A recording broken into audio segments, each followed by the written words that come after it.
Olá, olá, você que vai produzir redação para o Enem, sim, para o Enem, mas não só para o Enem. O que eu vou falar agora também serve para aquele candidato que vai fazer, por exemplo, concurso público, ou seja, quem precisa de produção textual. Nós vamos falar sobre pronomes relativos. E sobre isso, nós estamos falando de um texto mais sofisticado, da construção de períodos mais sofisticados. É impossível você construir períodos sofisticados sem saber empregar corretamente os pronomes relativos. Vamos explicar como eles funcionam, os problemas que eles podem ocasionar, enfim, vamos dar uma repassada importante nesse conteúdo que é muito legal para quem vai precisar da produção textual.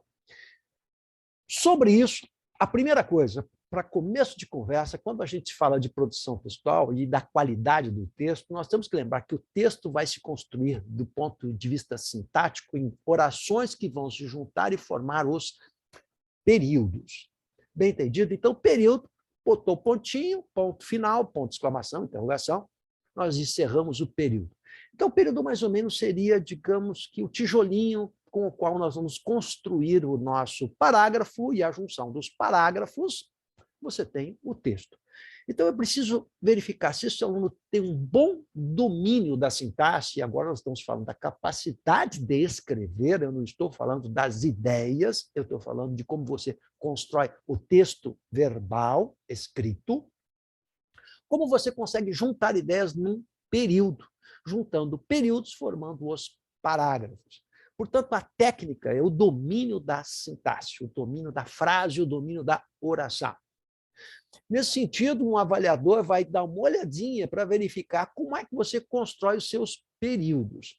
Um dos problemas comuns, tanto em concurso público quanto no Enem, é aquela questão em que o aluno não sabe onde colocar o ponto, e muitas vezes onde ele é ponto, ele coloca uma vírgula, onde é vírgula, ele coloca o ponto. Então, o aluno precisa terminar o período, e em vez de terminar o período, ele coloca uma vírgula, faz uma solda, uma emenda, muitas vezes usando o gerúndio como vírgula, provocando, gerando, construindo, é muito comum essa solda. Então, o que acontece? O que acontece é que se ele colocar um ponto, lá no Enem, a gente tem um nome para isso, né? Quando ele coloca um ponto, e onde seria uma vírgula, ele faz um truncamento. Mas se ao contrário, ele coloca uma vírgula onde seria um ponto, é uma justaposição. Né? Ele vai emendando com vírgulas e justapondo frases que deveriam estar isoladas. Isso mostra uma questão primária na construção sintática. Ou seja, o aluno não vai conseguir uma boa pontuação se ele tiver com esses problemas de justaposição ou truncamento. Se ele não souber quando coloca o ponto, quando coloca a vírgula. Quando o aluno comete esse erro, ele está mostrando para o avaliador, e não importa qual avaliador é, concurso público, Enem, que ele é um aluno que está na média, da média para baixo, e não da média para cima. Ok? Agora, quando o aluno supera isso, ele sabe onde colocar o ponto, aí nós vamos entrar na sofisticação. E é a sofisticação agora sobre a qual nós vamos falar. O texto daquele aluno, por exemplo, que no Enem está acima dos 800 pontos. Daquele aluno que, num concurso público, está acima de 80% de aproveitamento. Portanto, se a redação vale 100 pontos, ele está acima do 8. Ele já vai se colocando no batalhão da elite. Aquele aluno que sabe produzir textos, ele sabe muito bem como empregar os tais dos pronomes relativos. Então, vamos olhar isso de perto. Você me ajuda aqui? Vamos lá? Então, olha aqui, gente. Pronomes relativos. Vamos ver como é que isso funciona. Legal? E como ele pode ser importante na construção textual. Está pronto aí? Canetinha na mão, anotando? Então, quem é que sabe usar orações, construções, períodos empregando pronomes relativos? Bem pensado aqui, aquele aluno que está acima da média, aquele aluno de 8 para cima. Portanto, estamos falando daquele grupo de alunos que está na elite da redação. Esse aluno sabe usar muito bem os pronomes relativos. E eles vão influenciar muito, inclusive no Enem, a questão da coesão textual. Ok? Então, vamos ver como é que isso se processa? Me acompanha aqui? Vamos lá. Os pronomes relativos, então, substituem antecedentes. Olha, antecedentes substitui um substantivo, quase sempre um substantivo, que vem antes. Logo, ele permite fazer ligações, e por isso que ele é tão importante para a coesão textual. Então, a coesão textual também depende do emprego correto e o bom emprego desses elementos coesivos, que são os pronomes relativos. Se eu souber usar bem os pronomes relativos, eu estou assinalando que a minha produção textual é uma produção textual mais sofisticada. Ou, explicando de outra maneira, não há uma produção textual sofisticada sem o correto e bom emprego dos pronomes relativos. Simplificando, é isso, tá ligado? Quais são, então, professor, os pronomes relativos? Vamos ver. O que é o mais comum de todos, esse é o pau paretor da obra, o qual, um pouquinho mais sofisticado, possui características próprias, nós vamos verificar aqui, o onde, o quem e o cujo. Então, eles possuem, cada um desses pronomezinhos, eles têm a mesma função, fazer relações e ligações, mas cada um tem uma forma de se construir no texto. Então, vamos examinar isso de perto? Vamos lá. Exemplo. Esta foi a questão que me deu mais trabalho na prova. O que você vai observar? Está vendo esse quê? Esse que retoma o antecedente. Olha, ele se liga a um substantivo que vem antes, que é o substantivo questão. Então, esta foi a questão que me deu mais trabalho. Eu também poderia dizer que esta foi a questão a qual me deu mais trabalho. O a qual é um pouquinho mais complicado. Por quê? Porque o a qual concorda em gênero e número com esse antecedente. Então, se você está vendo que a palavra questão, eu coloco questão feminino, singular, então a qual. Se fossem questões, ó, estas foram as questões às quais. Então, uma dificuldade do uso do qual é que o qual concorda com esse antecedente. Por isso que você tem que perceber que se liga um antecedente. Concordando em gênero e em número. Bem entendido? Agora, compare com a próxima, com a seguinte. Ó, esta foi a questão onde a maior parte dos candidatos errou. Por que é que esta frase ela tem um desvio da norma culta? Porque esse onde só pode pegar esse antecedente se esse antecedente for um locativo. Como assim, professor? Se tiver ideia de lugar. Ora, questão não é um lugar. Se você tiver dúvida, tenta marcar um encontro na esquina da questão com, sei lá, não pode. Então, questão não é lugar. Agora, escola onde, casa onde, casa é lugar, escola é lugar. Aquela reunião onde ficou decidido, reunião onde? Reunião não é lugar. Bem entendido? Então, o onde só pode ser usado, qual é a restrição? Se o que é amplo, o onde, ele é mais restrito, só pode ser usado se esse antecedente for um locativo. Simplificadamente, numa produção textual, se você tiver dúvida, substitua o onde por um em que, porque o que, lembrando, ele não tem restrições. Se você tiver dúvida, bota em que você não vai errar. Legal? Vamos ver a seguinte. Aquela foi a fiscal da sala a quem dei um doce. Você não deve dar doce para a fiscal da sala, mas vamos lá. Tá querendo ganhar a fiscal da sala. Olha lá. Agora você tem o relativo quem. O quem só pode pegar o antecedente se esse antecedente tiver traço humano. A fiscal da sala. Fiscal, traço humano, eu posso usar o quem. E eu só posso usar o quem se ele for antecedido por preposição. Está vendo esse azinho na frente do quem? Então, você está vendo que ele é um pouquinho mais sofisticado, né? Aquela foi a fiscal da sala a quem dei um doce. Quem dá um doce a alguém. Então, você está observando de onde saiu essa preposição a. Então, quem tem de ter traço humano, o antecedente com traço humano, e regido por preposição.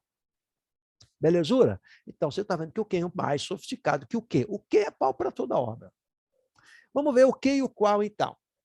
Vamos ver mais intimamente como funciona.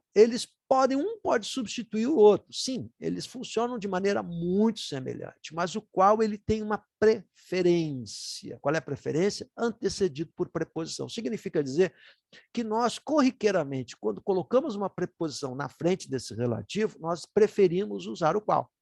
Em alguns casos, eu sou obrigado a usar o qual. Esta é a redação com a qual concorri no Enem. Vamos examinar essa frasezinha com cuidado? Olha bem. Por que a qual? Feminino singular. Porque remete ao antecedente. Lembra? Está lembrado? Qual é o antecedente? Redação. feminino, singular.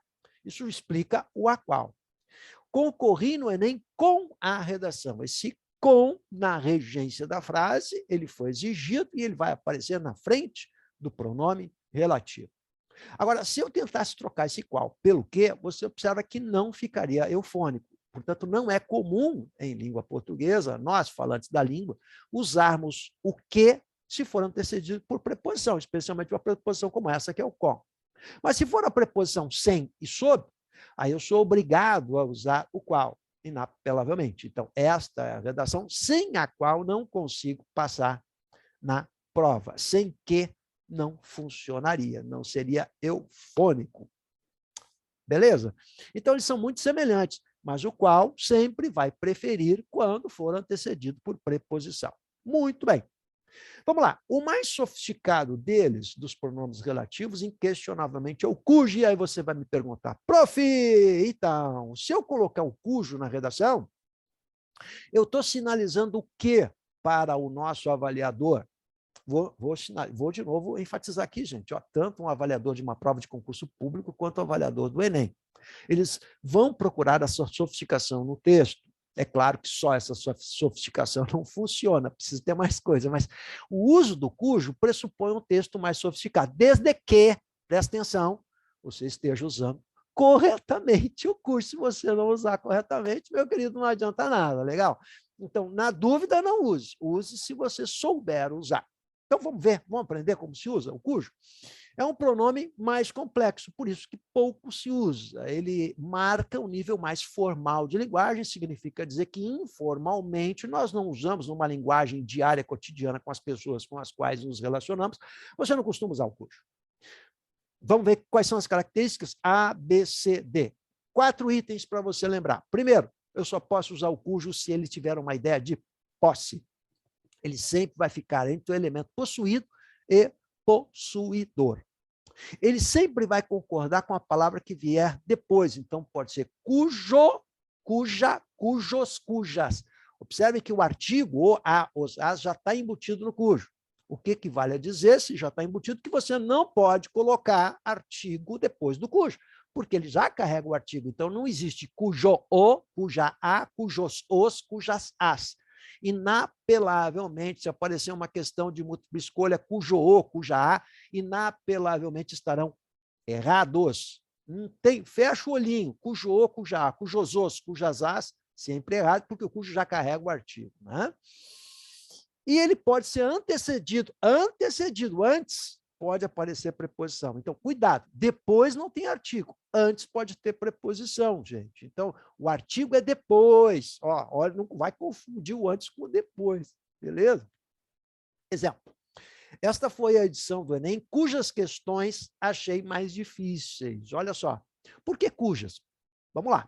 Ele vai ficar entre o elemento possuído e possuidor. As questões que pertencem ao Enem, o Enem possui as questões. Então, as questões do Enem. Olha como eu consigo ligar questões do Enem por meio da preposição de.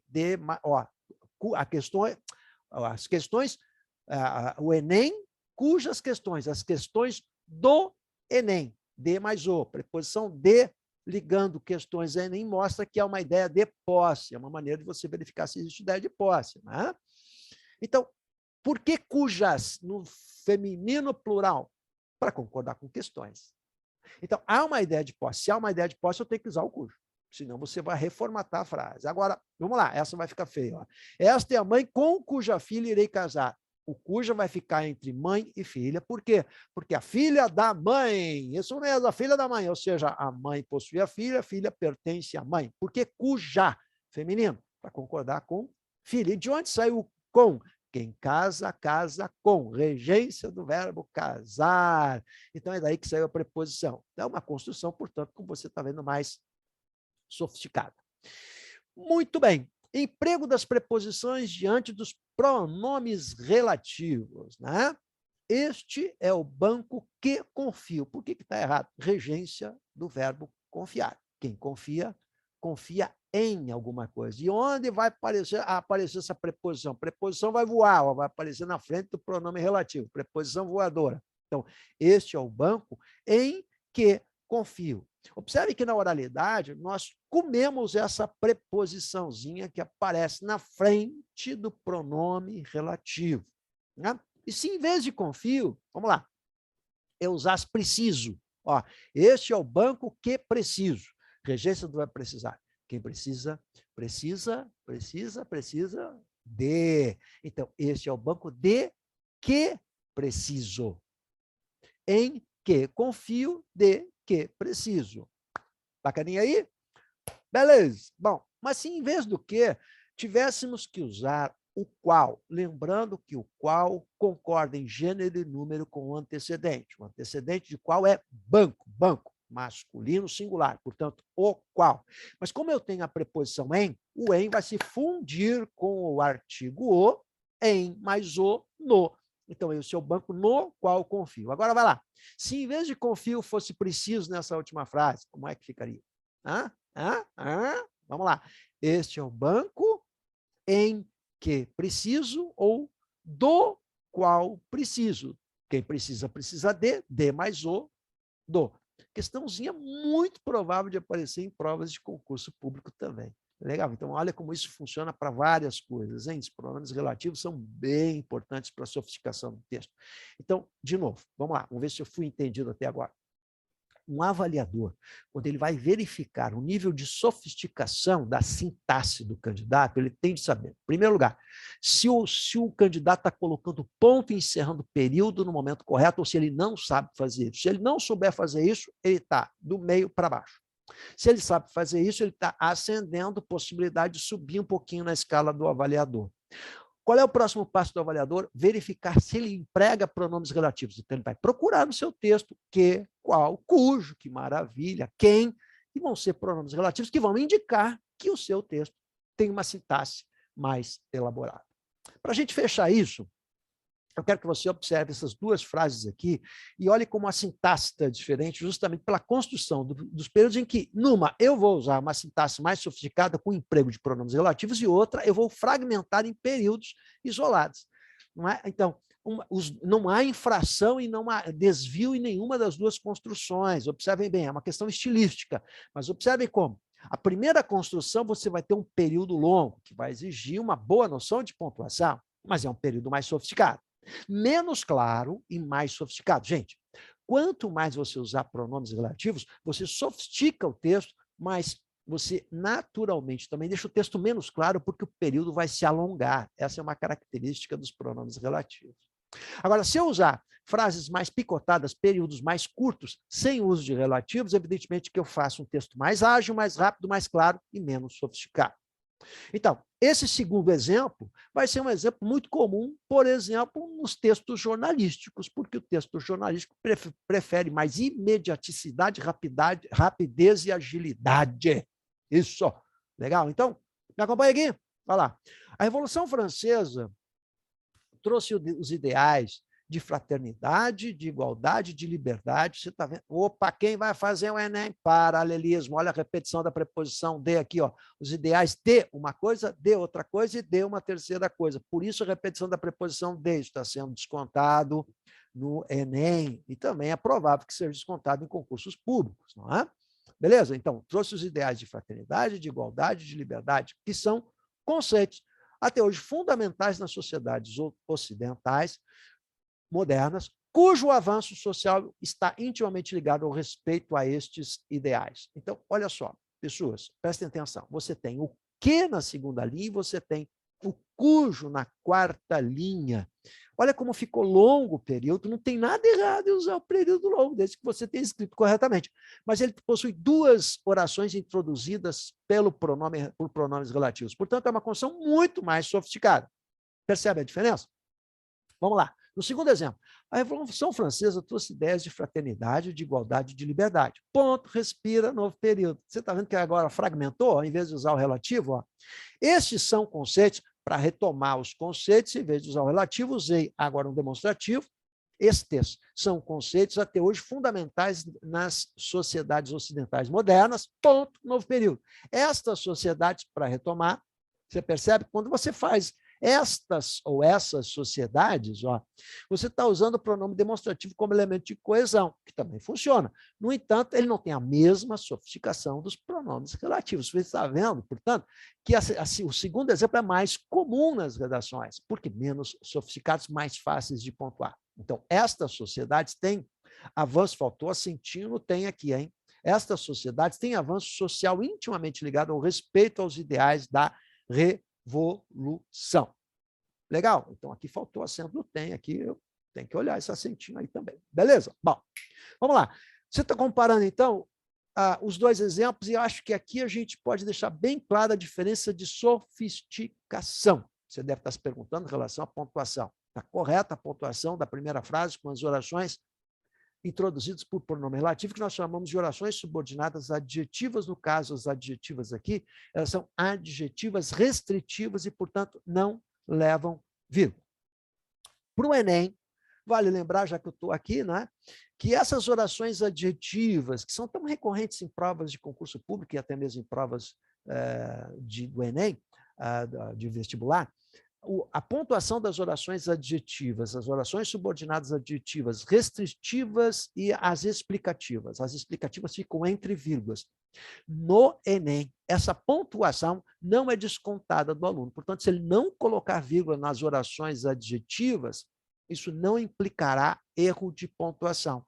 Portanto, diante de um pronome relativo como esses que eu estou mostrando aí, se você no Enem, se você tiver dúvida de colocar ou não vírgula, não coloque, porque ela não vai se construir, a ausência não vai se construir como um erro, não haverá um erro, porque não é cobrado do aluno a pontuação das orações adjetivas explicativas na redação do Enem. Última observação para quem vai fazer Enem, botei a Revolução Francesa aqui, porque a Revolução Francesa é muito legal, como repertório, evidentemente, já que fala sobre esses ideais que são tão importantes nas redações do Enem, mas que eu tenho visto muito pouco em redação do Enem um aluno usar a Revolução Francesa. Ele prefere, em vez disso, usar outras coisas, como séries do Netflix. Ele prefere usar frases feitas também. Quando a Revolução Francesa, inquestionavelmente, foi um material usado por vocês, foi estudo, foi conceito trabalhado, estudado em aula, e vocês podem usar largamente isso como repertório. Espero, sinceramente, que eu tenha ajudado vocês bastante nesse nosso percurso sobre pronomes relativos.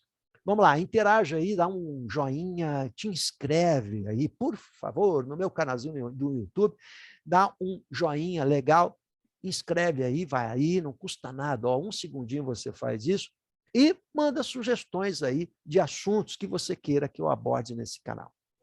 Obrigado aí, galera. Muito obrigado pela presença de vocês e sucesso na empreitada aí, beleza?